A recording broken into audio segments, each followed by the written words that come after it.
அன்பும் பாசமும் பரிசுத்தமும் உள்ள கடவுள். இந்த மகத்துவமான கடவுளை மனுஷன் புறம்பா தள்ளி நீர் என்ன கடவுள் நான் என்ன கேட்கறது அப்படின்னு சொன்னான்னா கடவுள் அவனை அழிச்சு கொள்ளணும். ஏன்? அவர் கொடுத்த வாழ்க்கை, அவர் கொடுத்த உலகம், அவர் கொடுத்த சுவாசம், அவர் கொடுத்த வாழ்க்கை, அவர் கொடுத்த ஜீவன், இதை வச்சுட்டு அவன் அவரை எதிர்க்கான் அப்படின்னா அவருக்கு இது எல்லாத்தையும் அழிக்கிறதுக்கும் உரிமை இருக்கிறது.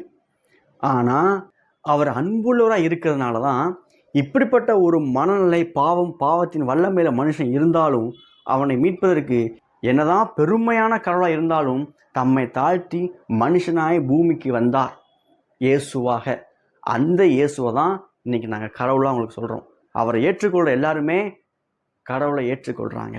அவர் தான் கடவுள். அவர்கிட்ட வரும்பொழுது நான் அல்ல, இந்த உலகம் என்னுடையதல்ல, இந்த வாழ்க்கை என்னுடையதல்ல, எல்லாம் உம்முடையது அப்படிங்கிற மனநிலையோடு வர்றவங்களை அவர் ஏற்றுக்கொள்கிறார்.